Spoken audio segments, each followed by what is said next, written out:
ஆனா இன்னைக்கு அவரு திருச்சியில பேசும்போது மைக் வேலை செய்யல. திமுக ம். தான் மைக் ஒயர கட் பண்ணுச்சு அப்படின்னு இது சொல்றாரு. பழி போடுறது சார். அதுதான் நான் சொல்றேன் இல்லையா? நீங்க இன்னைக்கு ஒரு பொய்யான கூட்டம் உள்ள வந்துருக்கு சார். அவர சுத்தி. அவர சுத்தி. அவர் பொய்யான தகவல்கள் போடுறாரு. பார்த்தீங்கன்னா, நான் சொல்லக்கூடாது அவர் கூட இருந்துட்டு. ஆனா பாருங்க சார். நீங்க முதல் மாநாடு எங்க நடந்தது? விக்கிரவாண்டி. விக்கிரவாண்டியில நடந்துச்சு. என்ன நடந்தது? முதல்ல எல்லாம் போட்டாங்களா? அஜித் வருகிறார். இந்த தன் நண்பனுக்காக வருகிறார்ன்னு போடுறாங்க. அஜித் ரசிகர்களும், விஜய் ரசிகர்களும் ஒன்று இணைகிறார்கள்ன்னு ஒரு நியூஸ போடுறான். அதுக்கப்புறம் குத்து விளக்கேத்த ஸ்டாலினி வருகிறார்ன்னு போடுறாங்க. இது எல்லாத்தையும் நானே பார்க்குறேன். ஆச்சரியமா இருக்குது. என்னடா அப்படின்ட்டு. அடுத்தால பார்த்தா சூர்யாவும், ஜோதிகாவும் ஜோடியாக வருகிறார்கள். இப்ப இந்த தகவல்கள்லாம் இவ்வளோ போட்டாங்க இல்லையா? இந்த தகவல் அவங்க வராங்க, இவங்க வராங்க, எங்க அப்பா வராங்க, அவங்க வராங்க எல்லாத்தையும் போடுறாங்க. இந்த தகவல் போட்டது ஏதாவது அதில நடந்ததா? யாராவது வந்தாங்களா?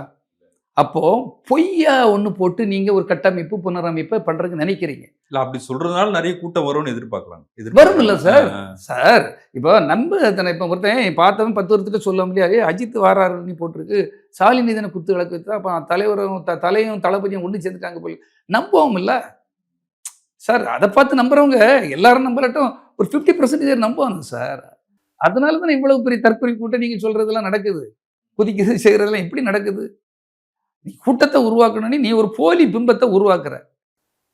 சார் நேச்சரா உனக்கு வரணும் சார். நீ உண்மையிலேயே பெரிய நடிகர். இன்னைக்கு வந்து இயல்பா விஜய் அந்த கூட்டத்த தான் விரும்புறாரு. அதனால தான் லேட்டா வராரு அப்படின்லாம் சொல்றாங்க.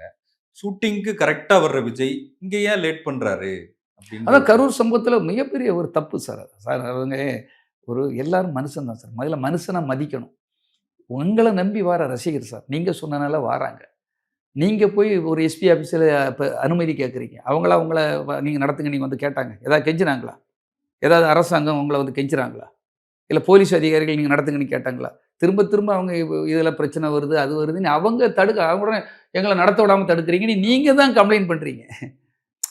பொது வெளியில நீங்க தான் அத புரபகண்டா தப்பு சார் அதெல்லாம். நீங்க நியாயமா நடக்கணும் ஜனநாயக நாட்டுல. அவங்களுக்கு ஒரு ப்ரொசீஜர் இருக்கு.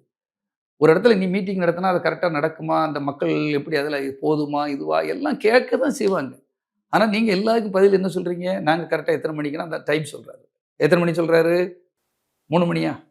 இல்ல 12 மணி. 12 சி மணி. ஆனந்த் வந்து பிரஸ் கிட்ட பேசும்போது பேசுனா 12 மணிக்கெல்லாம் தளபதி இங்க வந்துருவாரு. வந்துருவாருன்னு சொல்றாரு. ஆனா எத்தன மணிக்கு வராரு? அவரு 7:30 மணிக்கு வந்தாரு. 7 மணிக்கு மேல வராரு. அப்ப எத்தன மணி டிஃபரன்ஸ் இருக்கு சார்? அப்ப நீ ஒரு அதிகாரிகள்ட்ட சொல்லத கூட நீங்க ஃபாலோ பண்ண முடியல இல்லையா?